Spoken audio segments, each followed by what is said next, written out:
Hai, Assalamualaikum. Okey, ini video 2 hari lepas masa saya buat sambal bawang Indonesia. Okey, mari kita masuk dapur. Okey, dekat sini kita siapkan bahan chopper dia. Ada bawang merah yang banyak sebab ni nama dia sambal bawang. Lepas tu masukkan cili merah besar. Masukkan cili padi merah dengan hijau biar color dia lebih cantik. Lepas tu kita masukkan bawang lagi sekali sebab macam kurang. Kita chop sampai macam ni. Yang ni ada bawang putih dengan belacan. Yang ni saya blender asing lah. Okey, lepas tu kita panaskan minyak. Kita blend bahan yang cili dengan bawang merah tadi.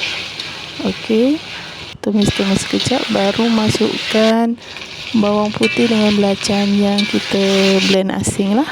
Okey, bila kurang minyak kita kena tambahkan minyak sebab tujuan dia biar dia tahan lama. Okey, bila dah pecah minyak macam ni baru masukkan air. Yang ni saya ulang step dia 3 kali. Maksudnya masukkan air kering, masukkan air kering, lepas tu buat sampai 3 kali macam tu biar dia tahan lama.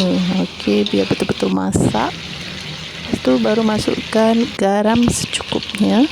Ini sambal bawang wajib ada Ajinomoto. Tak boleh guna seasoning lain.